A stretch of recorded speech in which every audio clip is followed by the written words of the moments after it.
إن الحمد لله نحمده ونستعينه ونستغفره ونعوذ بالله من شرور أنفسنا وسيئات أعمالنا من يهده الله فلا مضل له ومن يضلل فلا هادي له وأشهد أن لا إله إلا الله وحده لا شريك له وأشهد أن محمدا عبده ورسوله يا أيها الذين آمنوا اتقوا الله حق تقاته ولا تموتن إلا وأنتم مسلمون يا أيها الناس اتقوا ربكم الذي خلقكم من نفس واحدة وخلق منها زوجها وبث منهما رجالا كثيرا ونساء واتقوا الله الذي تساءلون به والأرحام إن الله كان عليكم رقيبا يا أيها الذين آمنوا اتقوا الله وقولوا قولا سديدا يصلح لكم أعمالكم ويغفر لكم ذنوبكم ومن يطع الله ورسوله فقد فاز فوزا عظيما أما بعد فإن أصدق الحديث كتاب الله وأحسن الهدي هدي محمد صلى الله عليه وعلى آله وسلم وشر الأمور محدثاتها وكل محدثة بدعة وكل بدعة ضلالة وكل ضلالة في النار. Alhamdulillah, kita bersyukur pada Allah Subhanahu wa taala pada hari ini, hari Rabu 9 Sya'ban 1442 Hijriah, kita dimudahkan oleh Allah Subhanahu wa taala untuk duduk bersama mengkaji kembali kitab Sifatu Saumin Nabi sallallahu alaihi wa ala alihi wasallam yang diterjemahkan dalam bahasa Indonesia sifat puasa Nabi Muhammad sallallahu alaihi wasallam dalam bulan Ramadan, ditulis oleh dua fadilatul syekh, yaitu Asy-Syaikh Al-Allamah Salim bin Aid Al-Hilali dan Asy-Syaikh Al-Allamah Al-Muhaddits Ali bin Hasan Al-Halabi rahimahullahu ta'ala. Salawat dan salam semoga selalu Allah berikan kepada Nabi kita Muhammad sallallahu alaihi wa ala alihi wasallam, pada keluarga beliau, para sahabat, serta orang-orang yang mengikuti beliau sampai hari kiamat kelak.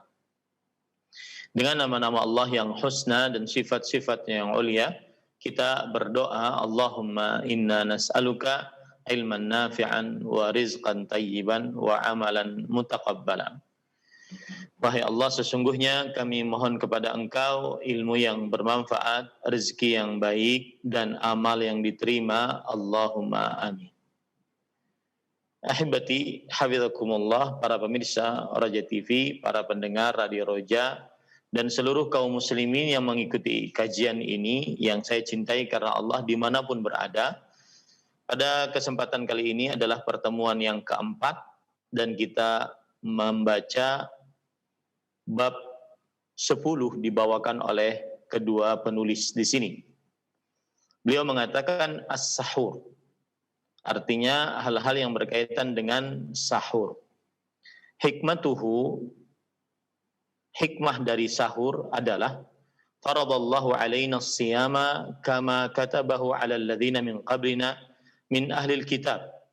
Allah Subhanahu wa taala telah mewajibkan atas kita berpuasa sebagaimana Allah telah wajibkan atas orang-orang sebelum kita dari ahlul kitab. Qala Allah Ta'ala, ya ayyuhalladzina amanu kutiba alaikumus siyam kama kutiba alal ladzina min qablikum la'allakum tattaqun. Sebagaimana firman Allah Subhanahu wa taala, wahai orang-orang yang beriman, telah dituliskan atas kalian puasa sebagaimana dituliskan atas orang-orang sebelum kalian berpuasa agar kalian bertakwa. Quran surah Al-Baqarah ayat 183. Dan yang dimaksud dengan dituliskan di sini adalah yaitu dituliskan, diwajibkan oleh Allah Subhanahu wa taala. Kemudian kedua penulis mengatakan fakana al-waqtu wal hukmu ala wifqi ma kutiba ala ahli kitab alla ya'kulu wa la yashrabu wa la yankihu ba'da an-naum. Maka akhirnya waktu hukum sesuai dengan apa yang dituliskan atas ahlul kitab, yaitu mereka tidak makan dan tidak minum, tidak berjimak setelah tidur, yaitu setelah tidur malam. Ai idza nama ahaduhum lam yat'am hatta al-lailah al-qabilah wa kutiba dzalika 'alal muslimin kama bayyana anifan. Yaitu maksudnya adalah jika salah seorang dari mereka tertidur dan belum makan, maka tidak boleh makan sampai malam yang akan datang. Dan hal itu juga dituliskan atas kaum muslimin sebagaimana yang sudah dijelaskan pada bab sebelumnya. Jadi maksudnya adalah bahwa apabila seorang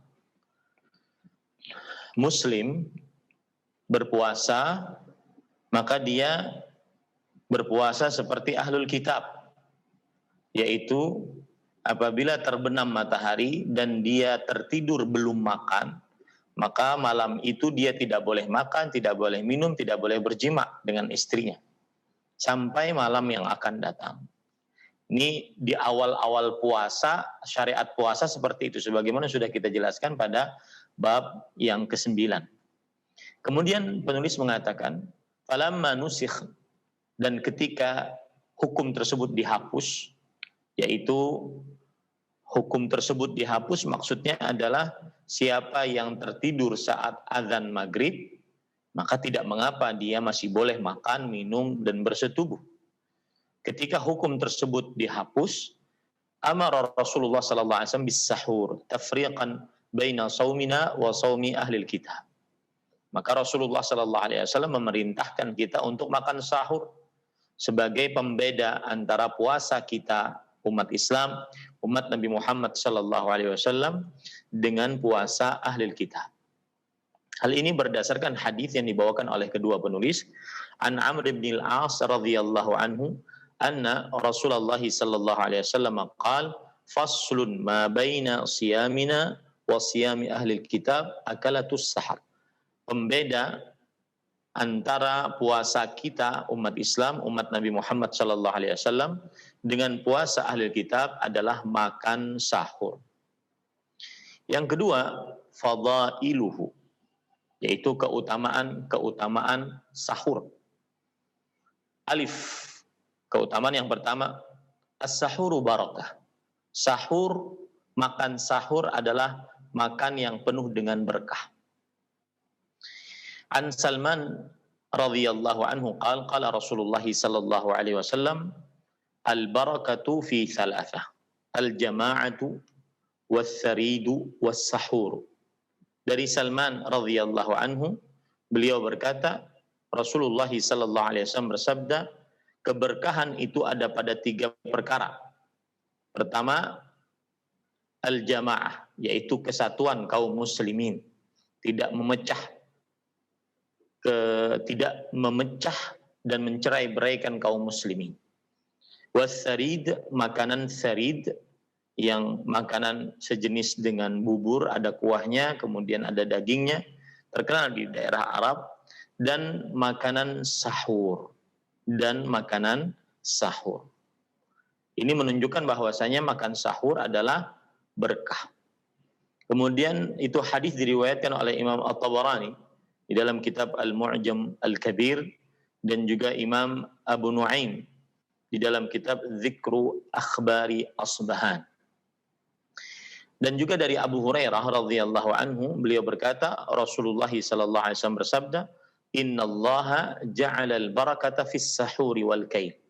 Sesungguhnya Allah Subhanahu wa taala telah menjadikan berkah di dalam sahur dan di dalam timbangan. Artinya maksud kail di sini bisa timbangan mungkin, wallahu alam, bisa juga adalah memancing, Allahu alam. Di sini makna hadis ini adalah bahwa Allah menjadikan keberkahan di dalam makan sahur. Dan keberkahan yang dimaksud yaitu kebaikan yang banyak dan terus bertambah. Kemudian juga kebaikan yang tetap dan terus-menerus ada. Itulah yang dimaksud dengan keberkahan. Hadis tadi diriwayatkan oleh Imam Syirazi di dalam kitab Al-Alqab, sebagaimana juga disebutkan dalam kitab Al-Jami' As-Saghir, dan oleh Imam Al-Khatib Al-Baghdadi dalam kitab Al-Muwadih dari Abu Hurairah radhiyallahu anhu. Dan hadisnya hasan dengan pembantu-pembantunya. Kemudian juga hadis dari sahabat Nabi Abdullah bin Al-Harith an rajulin min ashabin Nabi sallallahu alaihi wasallam qala dakhaltu ala Nabi sallallahu alaihi wasallam wa huwa yatasahhar faqala innaha barakatun a'taakumullahu iyyaha fala tad'uhu. Bahwa salah seorang sahabat Rasul sallallahu alaihi wasallam bercerita, aku pernah masuk menemui Rasul sallallahu alaihi wasallam yang sedang bersahur. Kemudian beliau bersabda, sesungguhnya makan sahur ini adalah berkah yang Allah Subhanahu wa taala berikan kepada kalian, maka janganlah kalian meninggalkannya. Ini menunjukkan juga hadis ini menunjukkan keberkahan sahur dengan tegas. Dan hadis ini diriwayatkan oleh Imam Ahmad, Imam An-Nasai dengan sanad yang sahih. Kemudian kedua penulis mengatakan, wa qaunus sahuri barakatan zahiratun. Dan keberadaan makan sahur adalah penuh dengan berkah, maka ini terlihat sangat jelas, li'annahu ittiba'un lis-sunnah. Karena makan sahur berarti mengikuti sunnah Rasul sallallahu alaihi wa ala alihi wasallam. Wa yuqawwi 'ala siyam. Dan keberkahan yang kedua yaitu menguatkan puasa. Wa yunashshitu ar-raghbata fil izdiyad minhu li khiffati asy-syiqqati 'ala as-sha'im. Dan menyemangatkan untuk rasa semangat, wa yunashshitu ar-raghbata fil izdiyad minhu li khiffati asy-syiqqati 'ala as-sha'im, dan menyemangatkan keinginan untuk menambah darinya karena meringankan kesulitan atas orang yang berpuasa. Artinya bersahur keberkahannya adalah menyemangatkan keinginan orang yang bersahur, orang yang berpuasa. Karena akhirnya dengan sahur orang yang berpuasa jadi sedikit kesulitannya, tidak terlalu payah, tidak terlalu lemah. Wa fihi mukhalafatun li ahli kitab fa innahu la yatasahharun. Kemudian yang keempat adalah menyelisihi ahlul kitab karena mereka tidak bersahur. Lidzalika sammahu ar-rasulu al-karimu sallallahu alaihi wasallam al-ghada al-mubarak kama fi haditsai al-Irbad bin Sariyah wa Abi Darda radhiyallahu anhuma halumma ila al-ghada al-mubarak, yakni as-sahur, yang artinya oleh sebab itulah Nabi Muhammad sallallahu alaihi wa ala alihi wasallam beliau menamai makan sahur ini dengan makanan yang penuh dengan berkah, sebagaimana dalam hadis dari dua sahabat Rasul sallallahu alaihi wasallam, Al-Irbad bin Sariyah dan Abu Darda radhiyallahu anhuma, bahwa Rasulullah sallallahu alaihi wasallam bersabda, halumma ilal ghada'il mubarak, mari kita makan makanan yang penuh dengan berkah, yaitu makan sahur. Ini keberkahan dari makan sahur.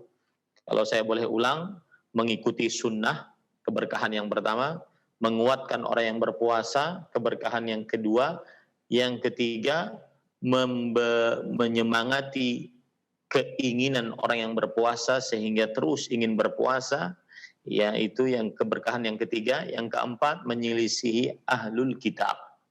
Menyelisihi ahlul kitab. Kemudian yang kelima, yaitu disebutkan di sini oleh penulis innallaha wa malaikatahu yusalluna 'alal mutasahhirin. Sesungguhnya Allah dan para malaikatnya bersolawat atas orang-orang yang bersahur. Dan yang dimaksud salawat Allah terhadap orang-orang yang bersahur adalah sana'uhu fil mala'il a'la. Pujiannya Allah Subhanahu wa taala di hadapan para malaikat terhadap orang-orang yang bersahur tersebut. Dan yang dimaksud salawatnya para malaikat atas orang-orang yang bersahur adalah yaitu orang-orang yang bersahur tersebut mereka didoakan oleh para malaikat mendapatkan berkah, ampunan dan rahmat dari Allah Subhanahu wa taala. Maka bersahur sangat luar biasa. Kemudian penulis mengatakan wala'alla min a'zami barakatis sahur anna Allah Subhanahu wa taala yashmalul mutasahhirina bimaghfiratih wa yusbighu alaihim rahmatah wa malaikatur rahman tastaghfiru lahum wa tad'u Allah an ya'fu anhum liyakunu utaqaan ar-rahman fi syahril Qur'an. Dan mungkin termasuk dari berkah-berkah sahur yang paling agung adalah Allah Subhanahu wa taala meliputi orang-orang yang bersahur dengan ampunannya dan memberikan atas mereka rahmatnya. Dan malaikat-malaikat Allah yang Maha Pengasih memohon ampun untuk mereka dan berdoa kepada Allah Subhanahu wa taala agar Allah mengampuni mereka sehingga mereka akhirnya menjadi hamba-hamba Allah yang dibebaskan dari api neraka di dalam bulan Al-Quran. Maka ini keberkahan yang kelima dari sahur yang sangat utama. Maka jangan malas kaum muslimin untuk bersahur. Ya, karena disolawati oleh Allah yang maksudnya Allah memuji hamba-hamba yang bersahur di hadapan para malaikatnya dan disolawati oleh para malaikat yang maksudnya para malaikat mendoakan orang-orang yang bersahur tersebut mendapatkan ampunan, rahmat dan berkah dari Allah Subhanahu wa taala. Hal ini berdasarkan hadis yang diriwayatkan dari Abu Sa'id Al-Khudri radhiyallahu anhu. Beliau berkata, qala Rasulullah sallallahu alaihi wasallam, as-sahuru akluhu barakah. Fala tad'u walau an yajra'a ahadukum jar'atan min ma' fa inna Allaha wa malaikatahu yusalluna 'alal mutasahhirin. Yang artinya makan sahur makannya adalah penuh dengan berkah. Maka janganlah kalian meninggalkannya. Walaupun salah seorang dari kalian meneguk setegukan air. Sesungguhnya Allah Subhanahu wa taala dan para malaikatnya bersolawat atas orang-orang yang bersahur.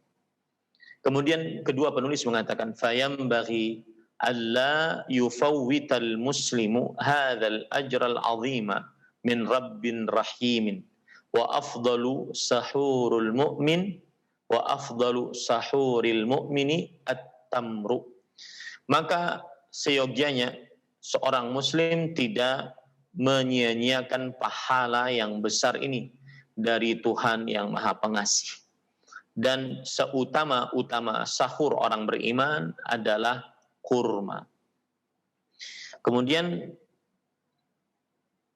penulis membawakan dalil akan hal ini, yaitu seutama-utama sahur orang beriman adalah kurma. Hadis riwayat Imam Abu Daud, Imam Ibnu Hibban, Imam Al-Baihaqi dengan sanadnya sampai kepada Abu Hurairah radhiyallahu anhu bahwa Rasulullah sallallahu alaihi wasallam bersabda, "Ni'ma sahurul mu'min at-tamru." Sebaik-baik sahurnya orang beriman adalah kurma. Faman lam yajid falyahris an yatasahhara wala an yajra'a ahadukum min ma'in lima dzukira Wa liqaulihi sallallahu alaihi wasallam tasahharu walau bijar'ati ma. Maka barang siapa yang tidak mendapati makan sahur, maka hendaklah dia bersungguh-sungguh untuk bersahur walaupun meminum seteguk air, ya, sebagaimana yang telah disebutkan dalam hadis dan sebagaimana yang disebutkan oleh Rasul sallallahu alaihi wasallam, bersahurlah walaupun hanya seteguk air. Saya minum, bismillah. Saya minum pakai tangan kanan. Ahibati hafizakumullah taala. Kemudian kedua penulis mengatakan ta'khiruhu, yang artinya mengakhirkan sahur. Wa yustahabbu ta'khirus sahuri ila qubailal fajri. Dianjurkan untuk mengakhirkan sahur sebelum terbit fajar. Fajar yang dimaksud adalah fajar yang kedua, yaitu sebelum azan subuh. Nah, ini dianjurkan lebih utama seseorang untuk mengakhirkan waktu sahur.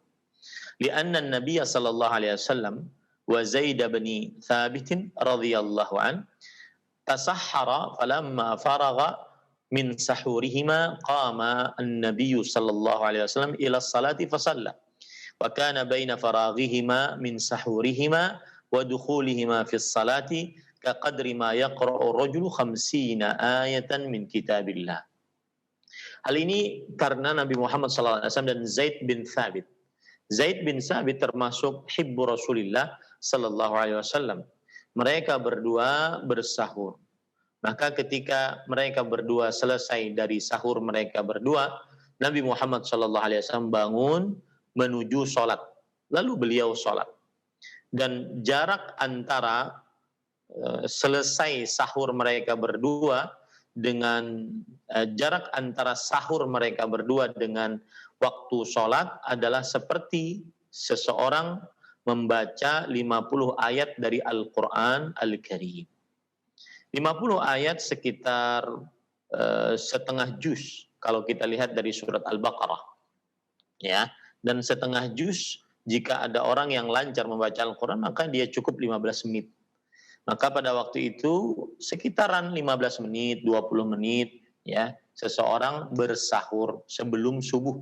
Ini lebih utama dibandingkan dia bersahur di awal waktu sahur. Kemudian penulis membawakan dalil akan hal ini. Hadis yang diriwayatkan oleh Imam Bukhari dan Muslim, yaitu dari Anas bin Malik radhiyallahu anhu an Zaid bin Thabit radhiyallahu anhu annahu qala tasahharna ma'an nabi sallallahu alaihi wasallam thumma qama ila shalah qultu kam kana bainal adhani was sahur qala qadru 50 ayah. Anas bin Malik radhiyallahu anhu meriwayatkan dari Zaid bin Thabit.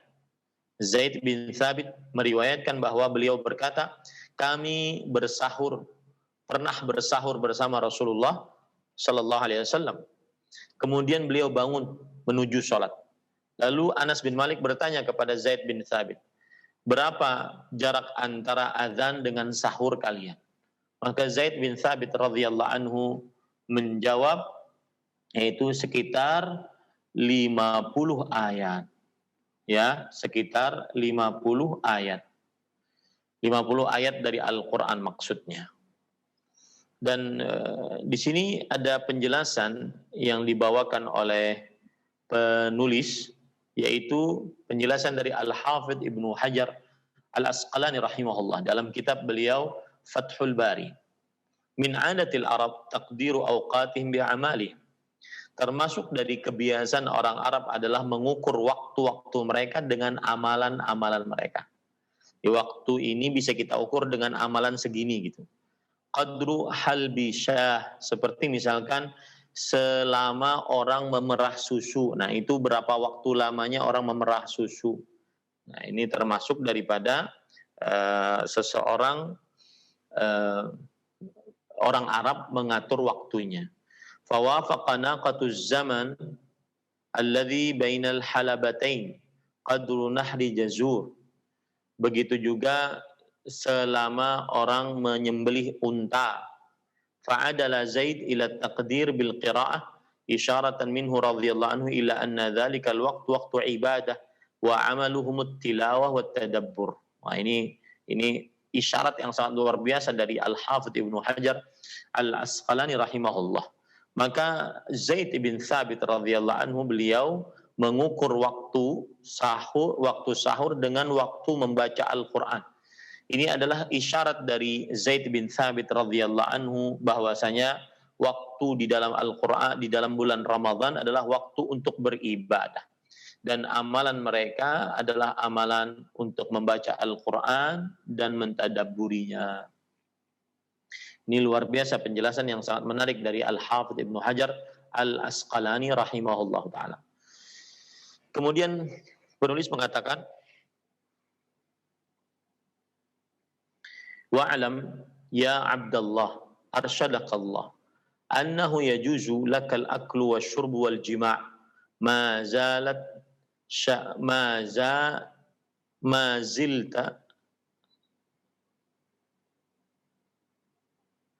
zilta syakan fi tulu'il fajri wa lam tatabayyan.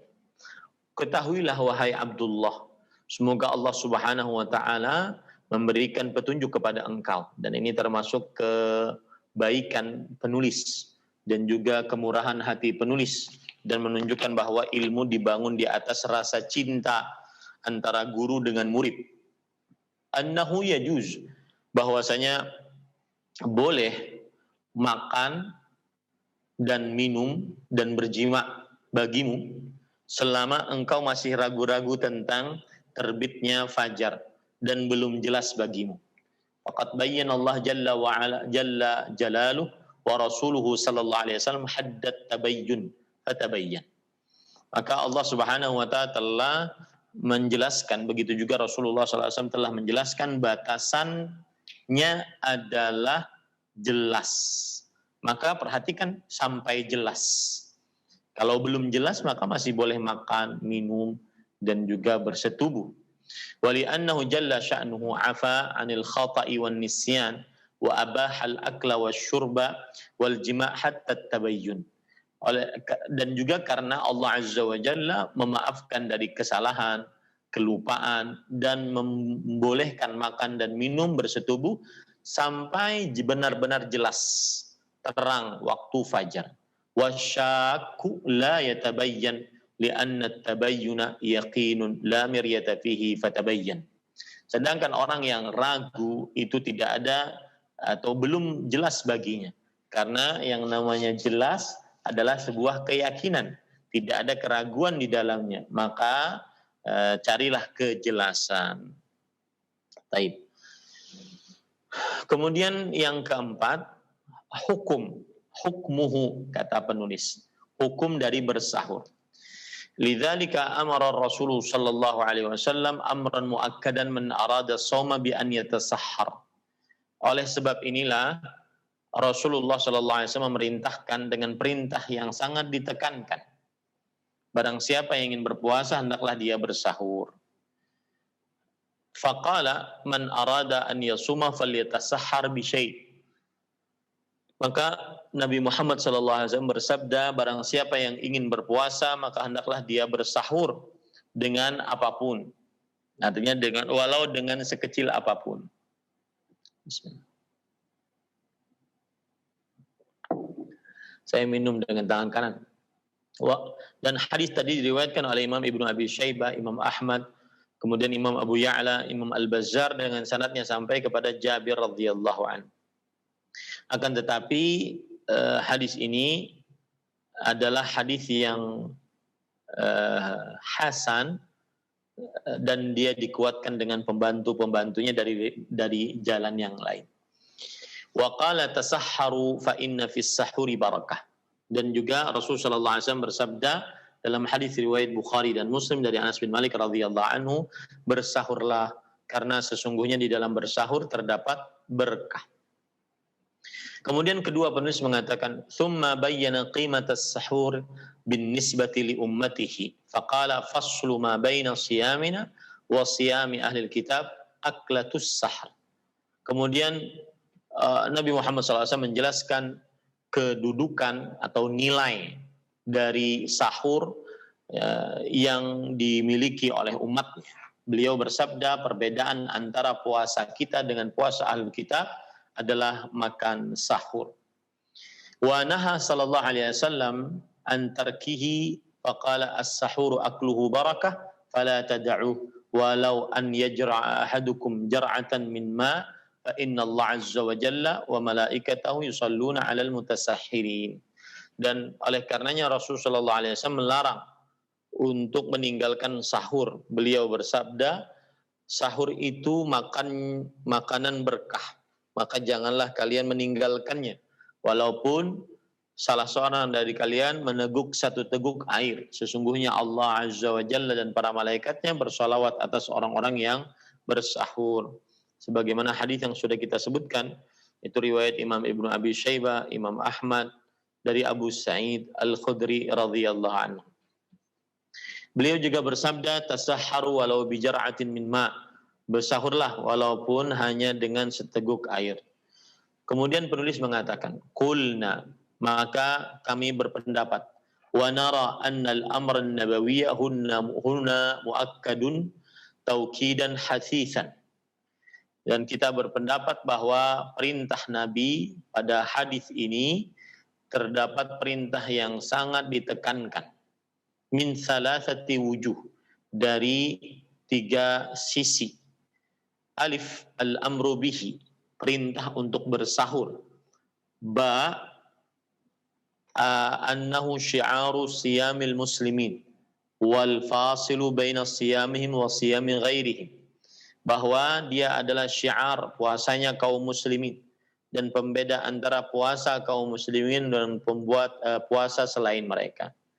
Jim, an-nahyu an tarkih, larangan untuk meninggalkannya, larangan untuk meninggalkannya.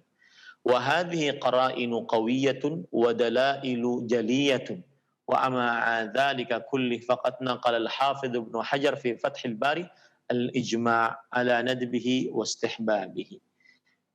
Meskipun demikian, kekuatan ini yang seperti ini, perintah, kemudian syiar kaum muslimin, kemudian larangan untuk meninggalkannya, tetapi Al-Hafidz Ibnu Hajar Al-Asqalani rahimahullahu taala menukilkan di dalam kitab Fathul Bari ijma' para ulama tentang anjuran atas bersahur ini. Maka dia hukumnya tidak wajib atau yang bisa dikatakan sunnah muakkadah.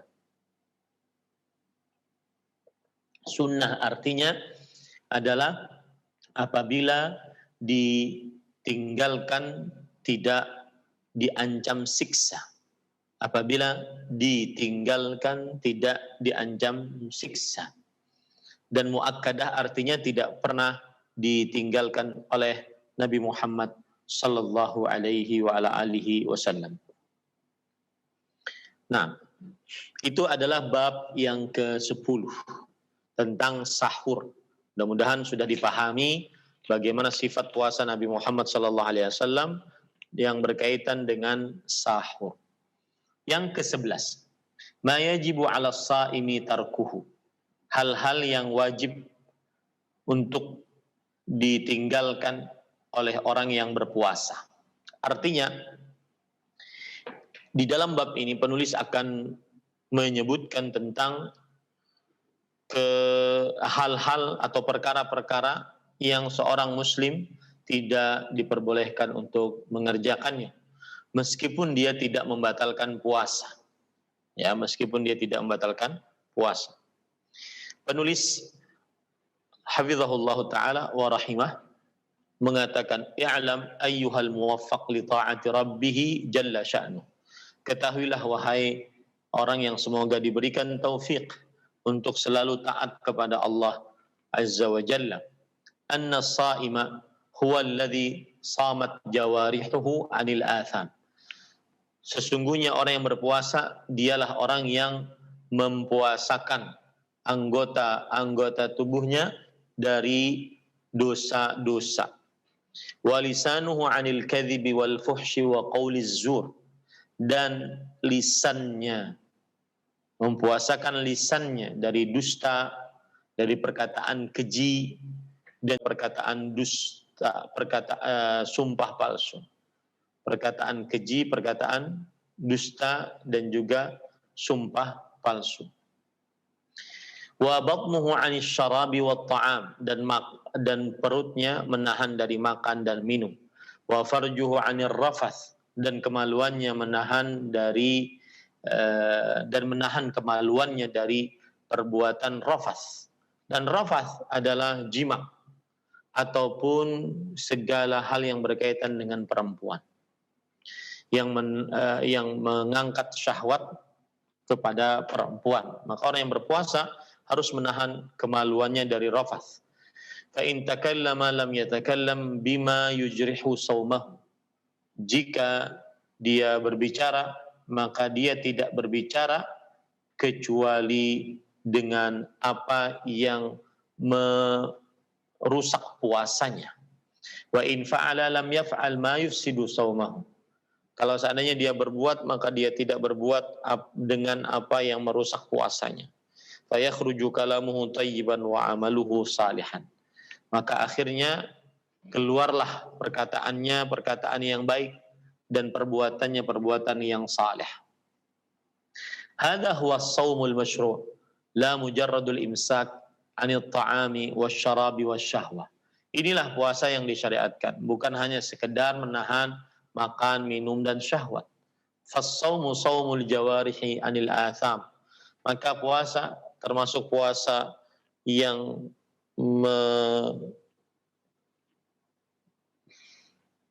puasa termasuk dari puasa yang mempuasakan anggota tubuhnya dari hal-hal yang dosa. Wa shaumul batni 'anil ta'ami wasyarabi fakama anna at-ta'ama wasyaraba yufsiduhu. Dan puasa perut adalah menahan makan dan minum.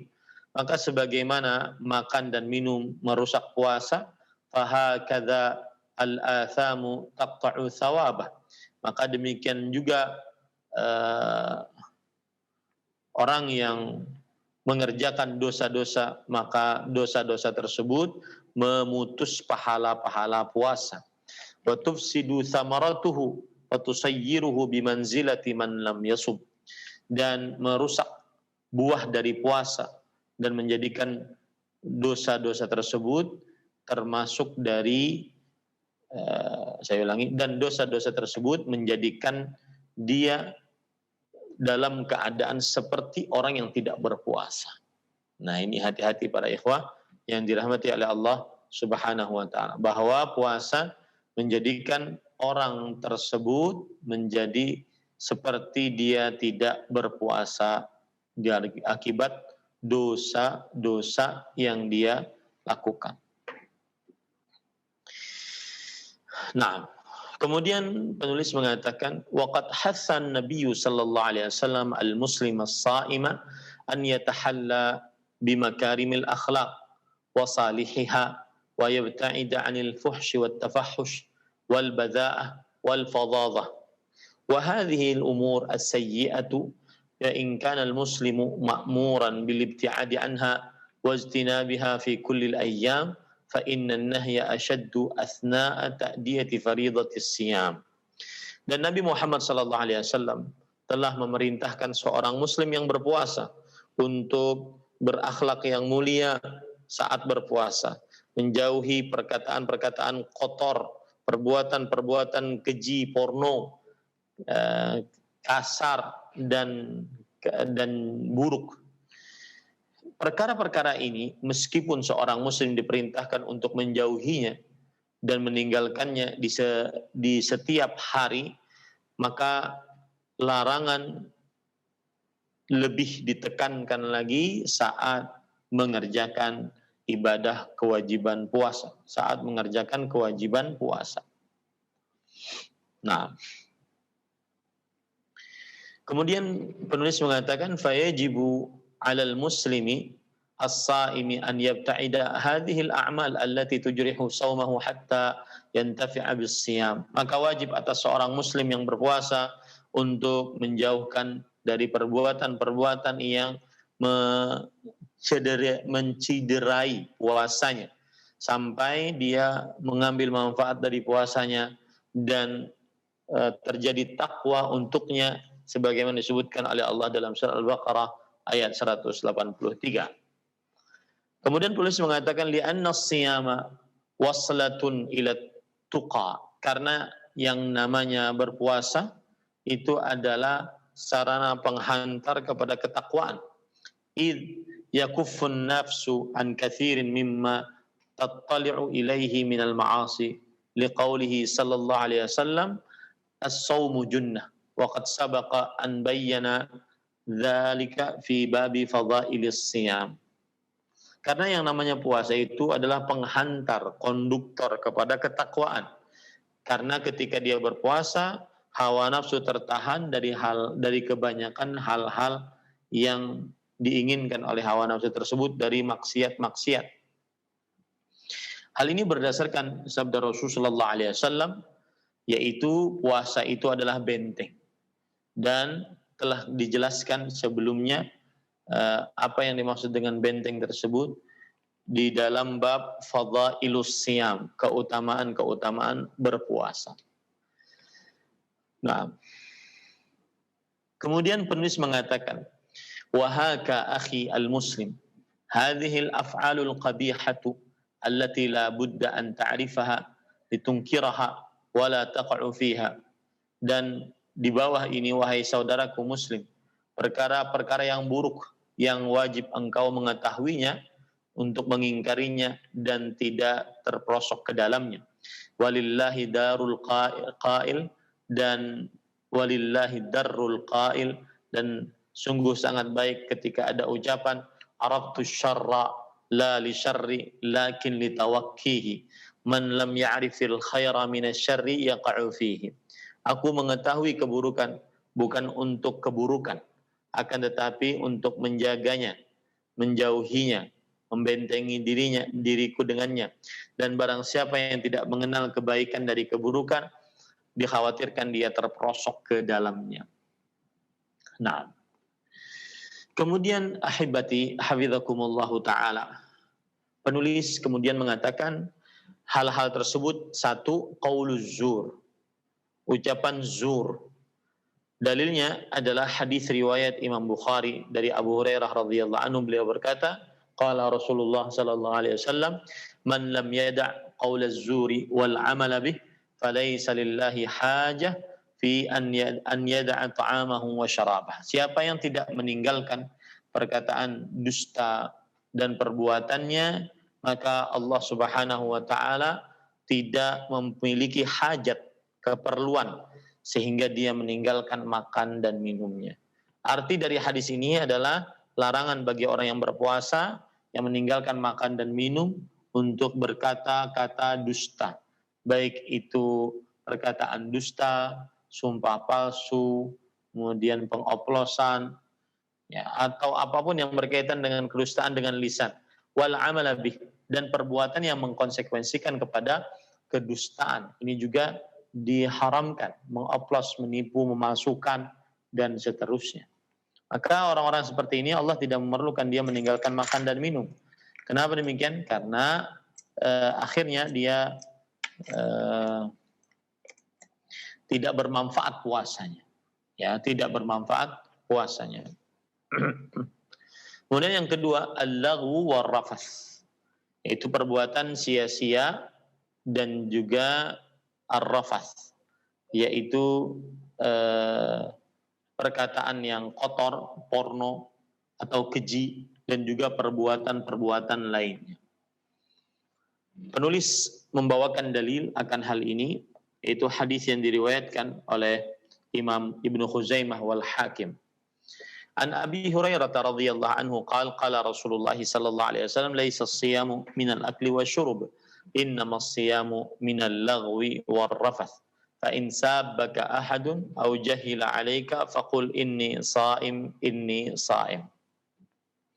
Bukanlah berpuasa dari hanya menahan makan dan minum, tapi sesungguhnya puasa menahan dari perbuatan lagu, perbuatan yang melalaikan.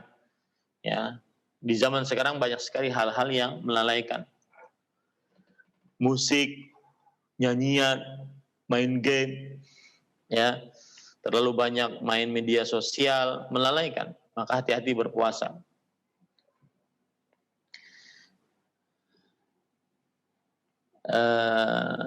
Kemudian ahibati hafizakumullah taala,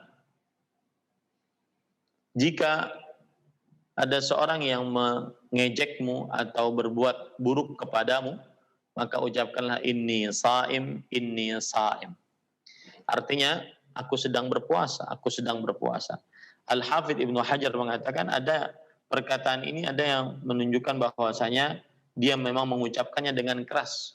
Ada yang mengatakan tidak diucapkan dengan keras, hanya di dalam hati. Wallahu alam, bahwa mengucapkan dengan keras agar orang tersebut tahu bahwa yang dia hadapi sekarang adalah sedang berpuasa, maka jangan dilanjutkan pertengkaran perkelahiannya.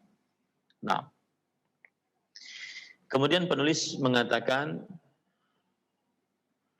walihada jaa al-wa'idu syadidu minan nabi sallallahu alaihi wasallam liman yaf'alu hadhihi al-masawi, faqala as-sadiqul masduq alladhi la yantiqu 'anil hawa rubba sa'imin hadduhu min siyamihi al-ju'u wal 'atash. Oleh sebab itulah terdapat ancaman keras dari Nabi Muhammad SAW bagi siapa yang mengerjakannya bagi siapa yang mengerjakan keburukan-keburukan ini. Makanya Nabi Muhammad SAW yang jujur dan dibenarkan perkataannya, yang tidak berbicara dengan hawa nafsu, beliau bersabda, berapa banyak orang yang berpuasa, bagian dari puasanya hanya dapat lapar dan haus. Dan ini harus kita ingat baik-baik, wahai para pemirsa Roja TV, para pendengar Radio Roja, dan seluruh kaum muslimin yang mengikuti kajian ini, bahwa Rasulullah SAW sudah menyatakan banyak sekali yang berpuasa hanya mendapatkan lapar dan haus. Karena rubba menunjukkan kepada kebanyakan. Rubba menunjukkan kepada kebanyakan. Kemudian penulis mengatakan, wa sababu dzalika anna man yaf'alu dzalika lam yafqah haqiqatas siyam allati amarana Allahu biha fayu'aqibuhu Allahu ala dzalika bihirmanihi minal ajri wath thawab. Dan sebab itu adalah bahwa siapa yang melakukan hal-hal terlarang tersebut saat berpuasa, maka dia belum paham hakikat puasa yang Allah Subhanahu wa taala perintahkan kita untuknya. Maka akhirnya Allah Subhanahu wa taala memberikan hukuman atas hal itu dengan cara tidak mendapatkan pahala dan ganjaran. Wa min ajli dzalika farraqa ahlul ilmi min salafina as-salih baina an yakuna an-nahyu lima'nan yahtassu bil ibadati fayubtiluha wa baina an la yakuna mukhtassan biha fala yabtuluha.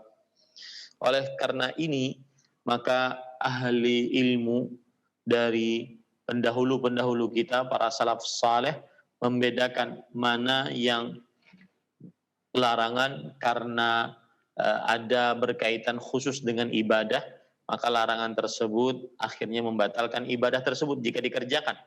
Dan mana yang dia tidak ada kaitan secara khusus, maka tidak membatalkan ibadah tersebut. Wallahu alam. Intinya, orang yang berpuasa maka dia harus menjauhi hal-hal yang diharamkan, karena yang berpuasa itu kan dia meninggalkan yang mubah, makan, minum, berjimak di siang hari Ramadan dia tinggalkan. Hal-hal yang mubah dia tinggalkan, dan dia mengerjakan hal-hal yang haram. Dia meninggal, otomatis kalau meninggalkan yang mubah maka wajib juga dia meninggalkan yang haram. Apabila yang mubah, yang halal dia tinggalkan tetapi masih mengerjakan yang haram, ini terbalik. Dan disebutkan oleh Al-Hafidh Ibnu Hajar, Al-Hafidh Ibnu Rajab Al-Hambali, kana bimathabati man yatrukul fara'idha wa yataqarrabu bin nawafil. Orang seperti ini adalah seperti orang yang meninggalkan amalan wajib dan lalu beribadah kepada Allah, mendekatkan diri dengan amalan sunnah. Ini keliru. Ya. Nah, kemudian penulis mengatakan bab yang ke-12, ma yubahu lis-shaimi fi'luhu. Bentar, panjang enggak? Cukuplah insyaallah. Ya, masih ada waktu. Bab ma yubahu lis-shaimi fi'luhu.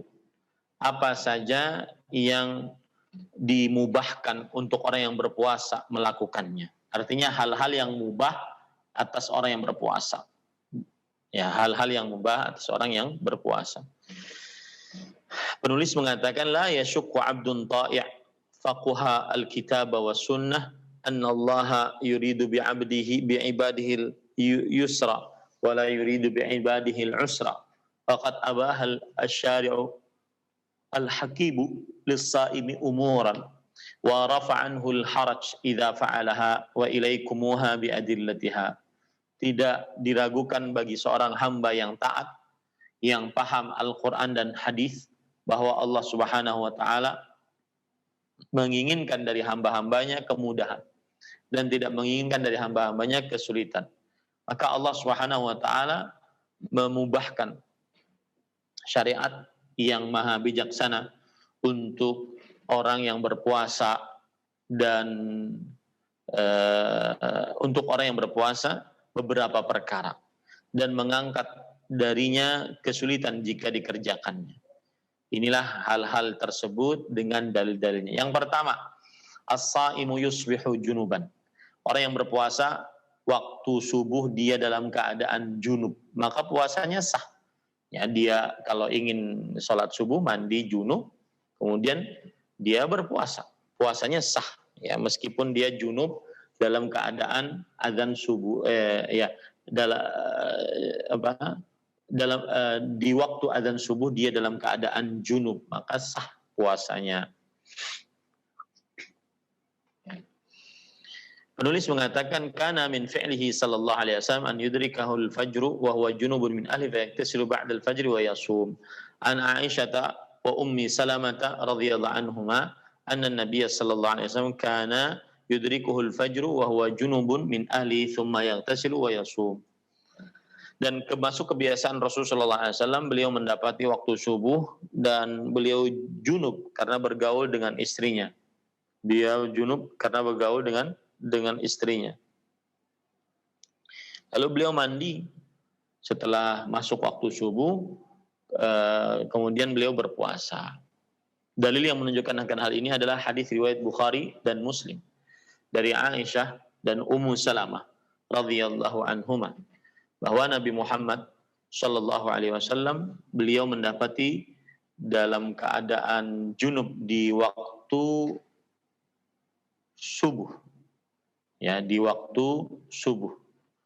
Karena bergaul dengan istrinya, kemudian beliau mandi dan berpuasa.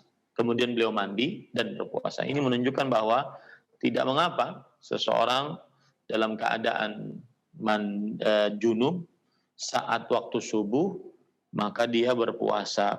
Yang kedua, as-siwaku lis-shaim. Bersiwak untuk orang yang berpuasa. Ini juga tidak mengapa, boleh saja. Qala sallallahu alaihi wasallam, "Laula an asyqa ala ummati la amartuhum bis-siwak inda kulli wudu." Yang artinya, kalau seandainya aku tidak menyulitkan atas umatku, sungguh aku akan perintahkan mereka bersiwak pada setiap kali berwudu. Kata penulis, itu hadis riwayat Imam Bukhari dan Muslim. Kata penulis, falam yakhussar Rasul sallallahu alaihi wasallam as-saima min ghairihi. Maka Rasul sallallahu alaihi wasallam tidak mengkhususkan ini hadis untuk yang berpuasa atau selainnya, tidak.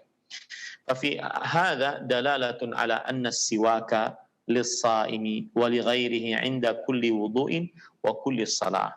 Dan di dalam hal ini terdapat pendalilan bahwa bersiwak untuk orang yang berpuasa dan selainnya di setiap wudu dan di setiap sholat. Artinya boleh, gitu ya. Wa kadzalika fahuwa 'amun fi kulli al-awqat qabla az-zawal aw ba'dahu wallahu alam. Dan dia umum di setiap waktu saat berpuasa, baik itu sebelum zuhur ataupun setelah zuhur, wallahu alam. Kemudian selanjutnya yang ketiga, al-madmadah wal istinsyaq, berkumur-kumur dan masukkan air ke hidung. Ini termasuk perkara yang mubah, ya, berkumur-kumur dan masukkan air ke hidung.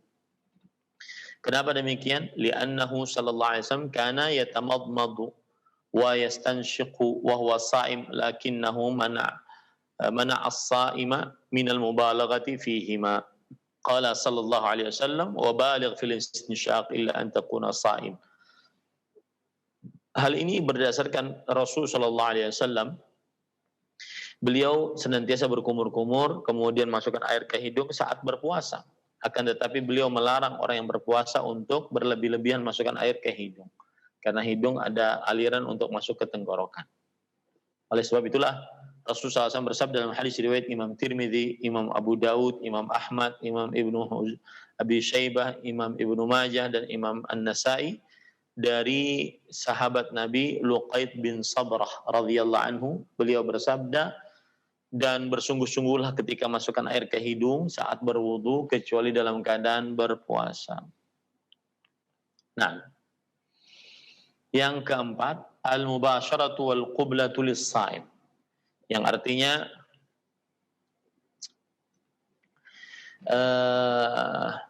bercumbu, mencium, memeluk bagi orang yang berpuasa. Maksudnya memeluk istrinya yang sah, ya, bagi orang yang berpuasa. Ini diperbolehkan, ya, dengan catatan dia kuat dan tidak terperosok ke dalam syahwat saat berpuasa. Penulis mengatakan dalam hadis yang diriwayatkan oleh Imam Bukhari dan Muslim, sabata an Aisyah radhiyallahu anha annaha qalat kana Rasulullah sallallahu alaihi wasallam yuqabbilu wa huwa sha'im wa yubashiru wa huwa sha'im walakinnahu kana amlakakum li irbihi.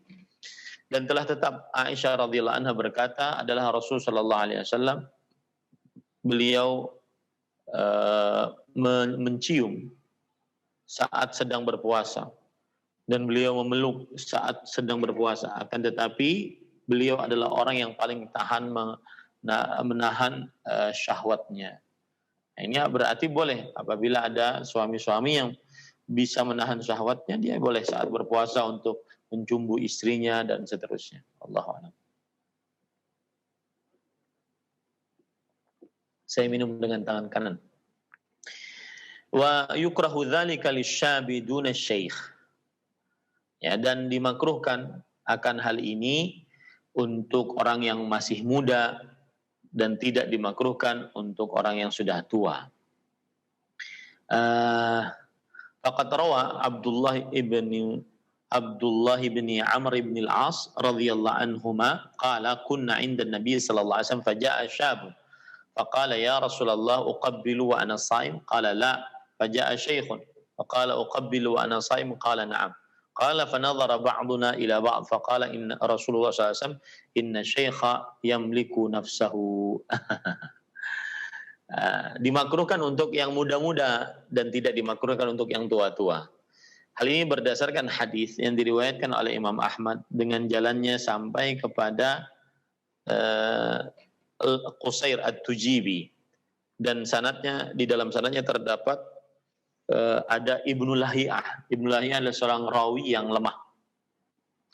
Bahwa Abdullah bin Amr bin As radhiyallahu anhu bercerita, kami pernah bersama Rasul sallallahu alaihi wasallam. Lalu datang seorang pemuda, kemudian dia berkata, wahai Rasulullah, bolehkah aku mencium istriku saat aku dalam keadaan puasa? Kata Rasulullah sallallahu alaihi wasallam, la, ya tidak. Kemudian datang lagi seorang yang tua dan berkata, wahai Rasulullah sallallahu alaihi wasallam, bolehkah aku mencium istriku dalam keadaan aku berpuasa? Maka Nabi Muhammad SAW menjawab, iya, boleh.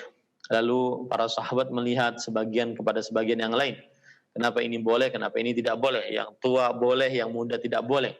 Kemudian Rasulullah SAW menjelaskan, inna syaikha yamliku nafsahu. Sesungguhnya seorang syekh itu, yaitu yang tua renta, bisa menahan dirinya.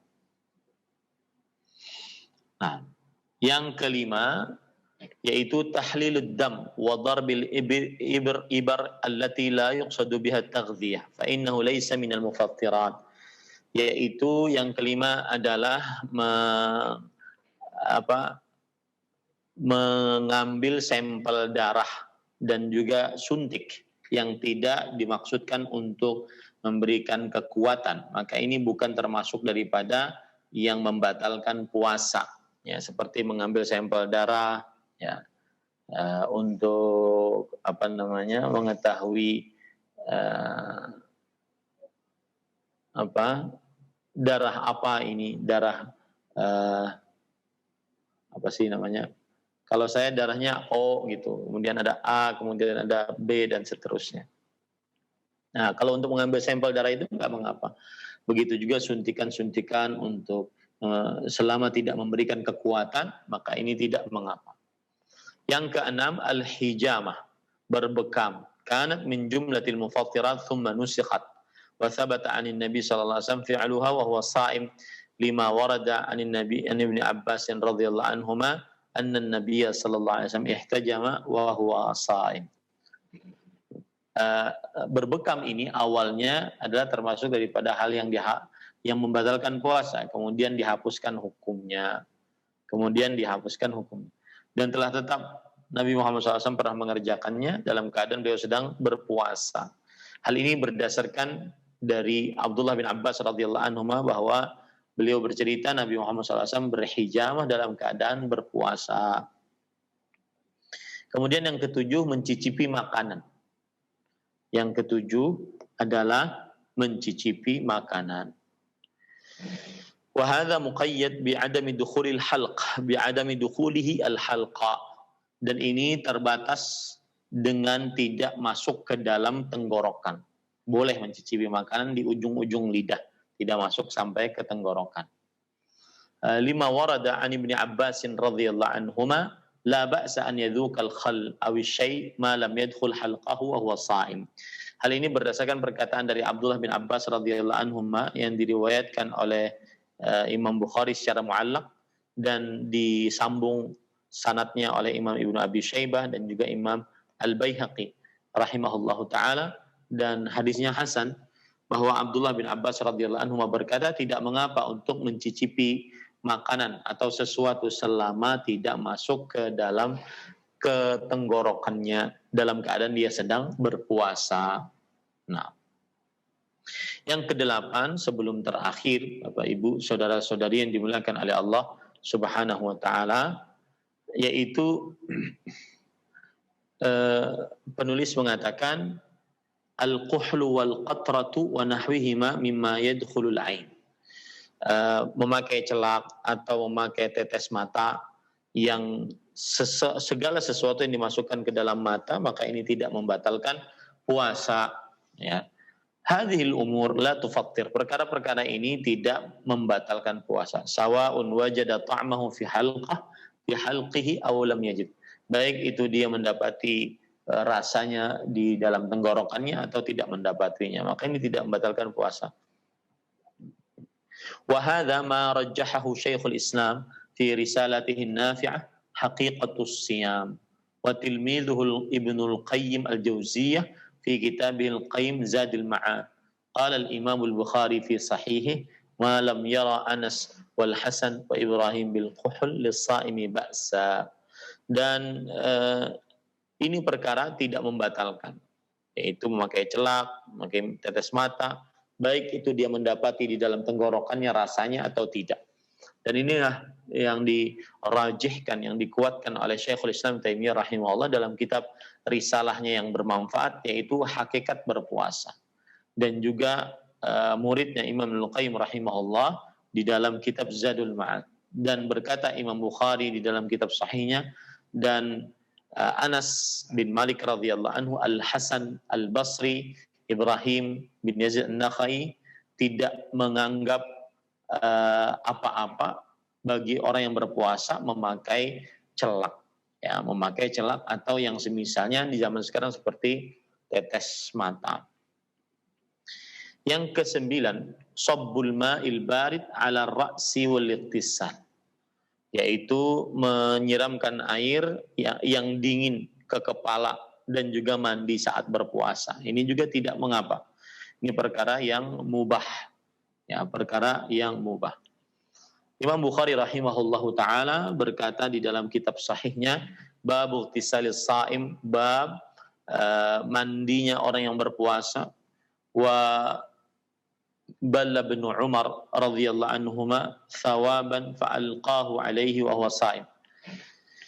Dan Abdullah bin Umar radhiyallahu anhuma membasahi kain, kemudian beliau meletakkan kain tersebut di atas kepalanya dalam keadaan beliau sedang berpuasa. Ini tidak mengapa. Mungkin karena saking panasnya ya. Wa dakhala asy-sya'bi wal hammama wa huwa sha'im. Wa qala al-Hasan la ba'sa bil madmadah wat tabarrud lis-sha'im. Imam Asy-Sya'bi rahimahullahu taala masuk ke dalam hammam, yaitu tempat pemandian. Dahulu ada hammam, tempat pemandian. Dalam keadaan beliau sedang berpuasa, dan ini menunjukkan tidak mengapa. Al-Hasan Al-Basri rahimahullah berkata, la ba'sa, tidak mengapa berkumur-kumur dan mendinginkan tubuh bagi orang yang berpuasa. Wa kana sallallahu alaihi wasallam yasubbul ma'ala rasi wa wasai min al-'atash aw min al-har. Dan dalam hadis riwayat Imam Abu Dawud, Imam Ahmad, Nabi Muhammad sallallahu alaihi wasallam menyiramkan air ke kepalanya dalam keadaan sedang berpuasa. Ini beliau lakukan karena saking hausnya dan saking panasnya. Alhamdulillah, pada kesempatan kali ini selesai pembacaan sampai kepada bab yang ke-12. Ini kira-kira cukup, kita masuk ke dalam sesi pertanyaan. Tafadhal akhi Ari hafizakumullah taala. Nah, Ustaz, barakallahu fikum wa jazakallahu khairan. Terima kasih atas bimbingan dan pelajaran yang Ustaz telah sampaikan kepada kami di kesempatan pagi hari ini. Semoga menjadi tambahan ilmu untuk kita semuanya, khususnya untuk menyongsong yang sesaat lagi kita akan menghadapi bulan suci Ramadan, di mana pahala bisa kita raih dengan amal soleh sebanyak mungkin. Pertanyaannya kami berikan kesempatan kepada kaum muslimin dan muslimat, bisa menghubungi nomor kami. Assalamualaikum. Waalaikumsalam warahmatullahi wabarakatuh. Mohon maaf, dengan Ibu siapa? Di mana ini? Dengan Ibu Anroyatun di Jakarta Selatan. Iya Ibu, silahkan pertanyaannya langsung disampaikan kepada Ustadz.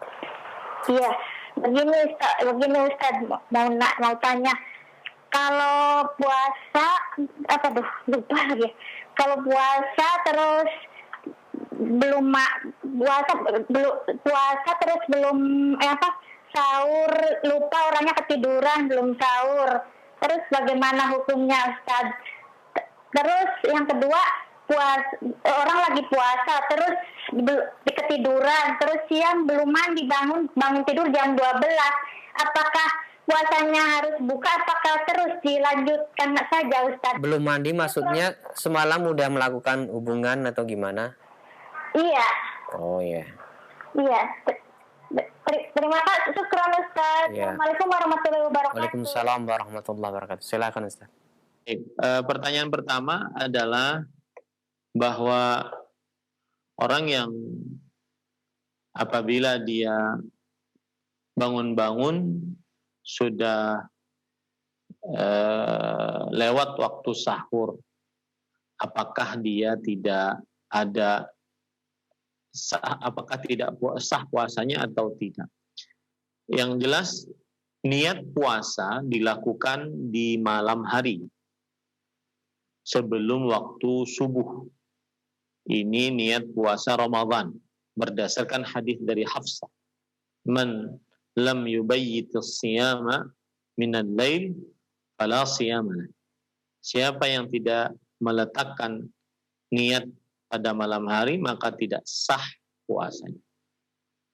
Maka apabila ada orang yang tidak berniat di malam hari lalu sampai pagi dia baru bangun, maka tidak sah puasanya. Tetapi kalau seandainya dia sudah berniat di malam hari sampai batas terakhir adalah sebelum adzan subuh, kemudian dia ketiduran sampai siang, maka sah puasanya. Meskipun waktu siang tersebut di waktu sahur misalkan dia bersetubuh dengan istrinya dan dia tidak terbangun kecuali siang, maka sah puasanya. Tetapi jika dia tertidur maka masih dimaklumi. Tertidur artinya tidak menyengajakan untuk tidur sehingga kelewatan waktu subuh. Tapi kalau tertidur maka Rasul sallallahu alaihi wasallam bersabda, "Man nama an salatin aw nasiyaha falyusalliha idza dzakaraha, la kafarata laha illa dzalik." Tidak barang siapa yang tertidur dari salatnya atau kelupaan, maka hendaklah dia mengerjakannya jika dia ingat. Tidak ada penebus atas hal itu kecuali itu.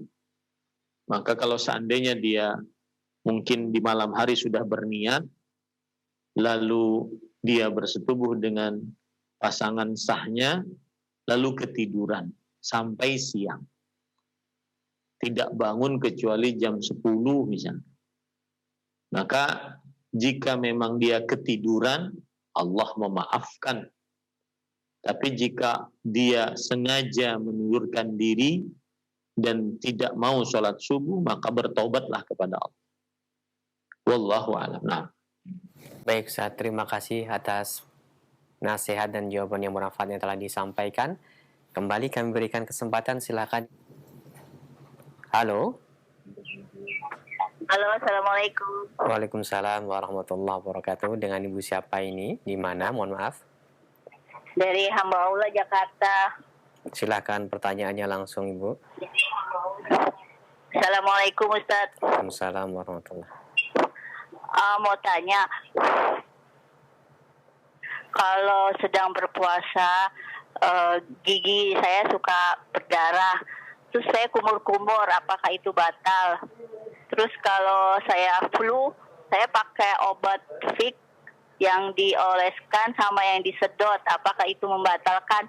Itu aja, jazakallah khairan. Assalamualaikum warahmatullahi wabarakatuh. Waalaikumsalam warahmatullahi wabarakatuh. Silakan, Ustaz. Bismillah, walhamdulillah, wassalatu wassalamu ala rasulillah wa ala alihi wa sahbihi wa man walah. Yang pertama, jika berpuasa sering giginya itu keluar darah, lalu dia berkumur-kumur. Kalau seandainya setelah berkumur-kumur kemudian dikeluarkan kumur-kumurnya, maka tidak mengapa. Ya, puasanya tetap sah. Kemudian yang kedua, memakai yang seperti alat ini, yang di hidung. Kan lagi ngetren nih saat COVID-19, alat-alat untuk yang digunakan untuk menghirup udara yang sensitif sehingga hidungnya terbiasa dengan bau-bauan. Apakah saat berpuasa itu diperbolehkan? Maka jawabannya iya, diperbolehkan. Kecuali kalau tetes hidung ataupun juga semprotan yang untuk penyakit asma yang mengandung ada tetesan air, maka tidak diperbolehkan. Bisa membatalkan puasa. Tetapi kalau hanya sekedar alat ini, ya, kemudian itu seperti ini, ya, maka tidak mengapa. Ya, ini tidak ada iklan ya, karena tidak ada mereknya. Artinya tidak mengapa seperti itu. Ya, karena tidak membatalkan, karena tidak memasukkan sesuatu dari luar.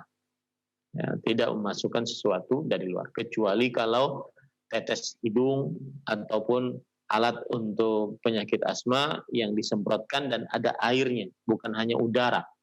Maka pada saat itu batal. Wallahu a'lam. Nah. Baik, Ustaz, barakallahu fikum. Terima kasih atas jawaban dan nasihatnya. Kami akan beralih ke pesan singkat. Ada beberapa pertanyaan yang akan kami sampaikan kepada Ustadz. Pertanyaan pertama dari Bapak Sarna di Pandeglang yang bertanya, Assalamualaikum warahmatullahi wabarakatuh, Ustadz. Apakah menyikat gigi menggunakan pasta gigi atau odol saat kita menjalankan ibadah puasa diperbolehkan atau tidak, Ustadz? Silahkan. Bismillah, walhamdulillah, wassalatu wassalamu ala rasulillah wa ala alihi wa sahbihi wa man walah. Tadi di bab yang ke-12 kita sudah sebutkan tentang bersiwak, bahwa Nabi Muhammad SAW beliau bersiwak. Bahkan disebutkan oleh Amir bin Rabi'ah dalam hadis riwayat Bukhari, Ra'aitu Nabiy sallallahu alaihi wasallam yastak wa huwa sha'im ma la u'id wala uhsa. Yang wala uhsi. Yang artinya aku pernah melihat Nabi Muhammad SAW bersiwak dalam keadaan beliau sedang berpuasa dalam jumlah yang sangat banyak. Artinya sering sekali beliau bersiwak saat berpuasa. Tidak bisa dihitung. Ini menunjukkan bahwasanya membersihkan mulut dengan siwak diperbolehkan. Baik dengan siwak yang kering, siwak yang basah, artinya masih kayunya itu masih basah, atau waktunya sebelum zuhur, setelah zuhur, tidak mengapa. Ya, bersiwak diperbolehkan saat berpuasa. Termasuk di dalamnya adalah membersihkan mulut dengan sikat gigi dan berpasta gigi. Ini tidak mengapa. Asalkan jangan sampai terasa di tenggorokan, hanya di sekitar gigi-gigi depan dan mulut arah depan saja. Jangan sampai terasa di tenggorokan. Ini tidak mengapa. Ya, wallahu a'lam. Nah, Jazakallahu khairan Ustaz. Terima kasih atas nasihat dan jawabannya. Kami bacakan kembali pertanyaan dari pesan singkat dari hamba Allah yang bertanya, Assalamualaikum Ustaz. Kalau kita makan sahur di mana nasi yang di piring belum habis atau masih ada beberapa tersisa, bolehkah kita menghabiskannya kemudian minum ketika azan sudah berkumandang? Karena kalau dibiarkan mubadirkan Ustaz. Syukron. Silakan Ustaz. bismillah, walhamdulillah, wassalatu wassalamu ala rasulillah, wa ala alihi wa sahbihi wa man wala. Permasalahan ini terjadi perbedaan pendapat di antara para ulama. Jumhur ulama mengatakan bahwa batasan makan dan minum adalah ketika terbit fajar kedua. Kapan sudah dikumandangkan azan subuh, terbit fajar kedua, maka pada saat itu tidak boleh lagi makan dan minum. Karena Allah Subhanahu wa taala berfirman, wa kulu washrabu hatta yatabayyana lakumul khaytul abyadu minal khaytil aswadi minal fajr. Makan dan minumlah sampai terang bagi kalian benang putih dari benang hitam dari waktu fajar. Kemudian juga berdasarkan hadis al-fajru fajran. Fajar itu ada dua macam. Fajrun yahrumu fihi at-ta'am wa tahillu fihi as-salah, wa fajrun tahrumu fihi as-salah wa yahillu fihi at-ta'am. Fajar itu ada dua, fajar yang haram untuk makan dan boleh untuk sholat subuh. Yang kedua, halal untuk makan dan tidak boleh untuk sholat subuh. Nah, ini menunjukkan bahwa batasan waktu makan sahur adalah fajar, terbit fajar kedua yang disebut dengan fajar shadiq. Dan fajar shadiq itu adalah fajar yang menyingsing ke kanan dan ke kiri, kemudian ke atas secara bersama-sama. Nah, adapun fajar yang dusta adalah fajar yang tunggal, kemudian dia naik secara vertikal, ya, kemudian hilang. Namanya fajar dusta. Taib. Berdasarkan ini, jumhur ulama mengatakan batasan makan dan minum itu adalah ketika azan subuh atau terbit fajar kedua. Taib. Di sana ada pendapat lain dari ulama peneliti bahwa terdapat dalam hadis riwayat Imam Ahmad, imam yang lainnya dari kitab As-Sunan, bahwa Rasulullah SAW bersabda, "Idza sami'a ahadukumun nida wal ina'u fi yadihi fala yadha'hu hatta yaqdiya hajatahu min." Jika salah seorang dari kalian mendengar azan, sedangkan makanan di tangannya, maka janganlah dia letakkan makanan tersebut sampai dia menyelesaikan yang ada di dalam makanan tersebut. Maka hadis ini sahih, tidak ada keraguan di dalamnya.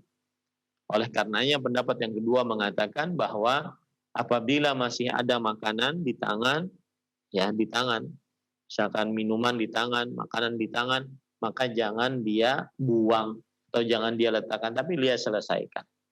Ini pendapat yang kedua. Adapun jumhur mengatakan hadis tersebut lemah karena di dalamnya ada semacam kegoncangan dalam rawinya. Kalaupun sahih kata jumhur, maka itu adalah bagi siapa yang dia ragu-ragu apakah sudah terbit fajar kedua atau tidak. Itu yang diperbolehkan untuk melanjutkan makan dan minumnya bagi yang ragu-ragu. Tetapi kalau yang sudah jelas pasti sudah ada azannya, sudah masuk waktu sholatnya, waktu terbit fajar keduanya, maka dia tidak menggunakan hadis tersebut. Kalau seandainya hadisnya dinyatakan sebagai hadis yang sahih. Wallahu alam, khilaf di antara para ulama dalam perkara ini. Wallahu alam. Nah. Taib Ustaz, barakallahu fikum, jazakallahu khairan. Terima kasih atas kesediaan Ustaz untuk menjawab beberapa pertanyaan telah masuk di kesempatan pagi hari ini, baik dari via telepon maupun pesan singkat. Nampaknya pertanyaan tadi merupakan penutup di pertemuan kita. Sebelum kami akhiri, mohon Ustaz memberikan ihtitam. Fadal ya Ustaz. Walhamdulillah, wassalatu wassalamu ala Rasulillah wa ala alihi wa sahbihi wa man wala. Puasa adalah ibadah yang agung. Ibadah yang penuh dengan berkah dan ganjaran yang sangat besar dari Allah. Pahala-pahala tersebut tidak akan bisa kita dapatkan kecuali saat kita berpuasa sesuai dengan petunjuk Rasul Sallallahu Alaihi Wasallam. Maka teruslah belajar tentang fikih berpuasa, terutama di dalam bulan Ramadan, sehingga akhirnya kita bisa mendapatkan keberkahan Ramadan sebagaimana yang dijanjikan oleh Allah Azza wa Jal dan Rasulullah Sallallahu Alaihi Wasallam. Jangan pernah bosan untuk belajar ilmu berpuasa, sehingga puasa kita diridhai oleh Allah dan mengikuti contoh Rasulullah Sallallahu Alaihi Wasallam. Wallahu alam. Sallallahu Nabi Muhammad. Walhamdulillahi Rabbil Alamin. Wassalamualaikum warahmatullahi wabarakatuh.